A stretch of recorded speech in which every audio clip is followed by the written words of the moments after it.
Drive today between A&T and Bennett College through Morningside Heights, and there's a sign of one of history's lows. All that's left, a shiny marker of a dim past.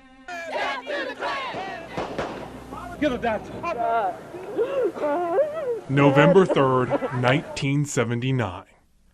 The Communist Workers' Party held a Death to the Klan rally. But I will have revenge for this. In response to months of backlash for their efforts to organize textile workers. We can take our country back from the Communist Party. It's time for us to band together. If we have to get in the streets and fight and blood up to our knees, by God, it's time to get ready to fight. The communists were charged up too. Historians still don't have a 100% clear picture of how the violence started. But take a look at this grainy footage for yourself. This clip, filmed by a WFMY News 2 photographer, is perhaps the most intact record today of what happened.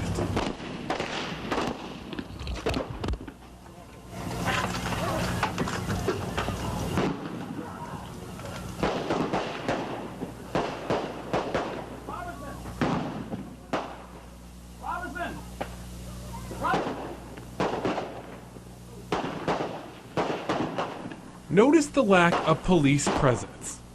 Greensboro leaders would say the starting location of the rally changed, and that's why it took a while for law enforcement to get there. But a 529-page report by an outside truth commission later declared the single most important element that contributed to the violent outcome of the confrontation was the absence of police, and that the city deliberately misled the public about what happened. Officers finally showing up after violence that would kill 5 people and injure 12 more, 11 from the Communist Party and 1 Klan member. He didn't even have a gun on him.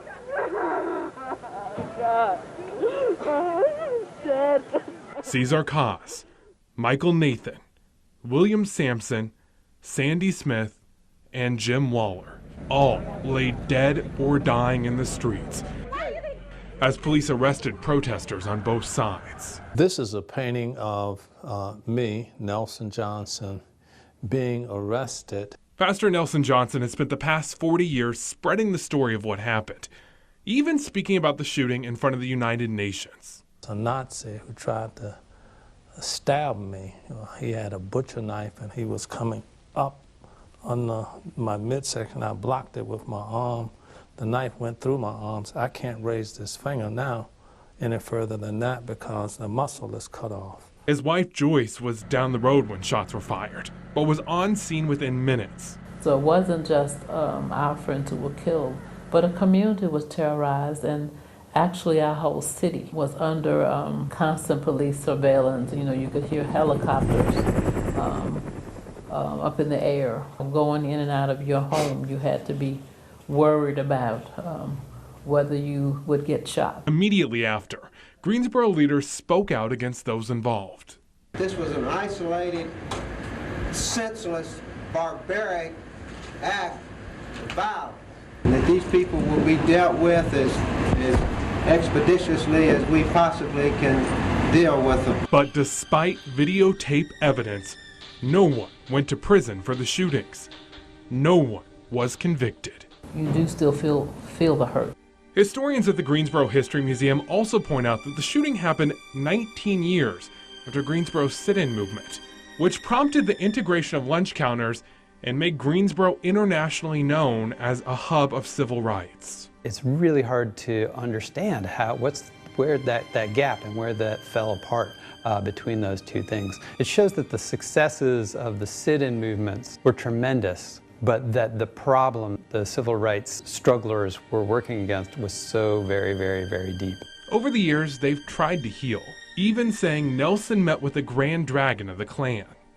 None of it ever showed up in print. None of it ever was broadcast. People wanted to freeze an image of us as some kind of eternal combatants with the Klan and Nazis. That's simply not true. He says he started by sharing with the Klan what he regrets doing on that day. When the Klan came in, there was a chant, "Death to the Klan." I think that was unfortunate. And he says they also tried to move forward. They expressed some shame, perhaps not to the fullest level, but you learn to receive people where they are. So drive tomorrow between A&T and Bennett College and notice a little more than 20 words sum up 40 years of hurt.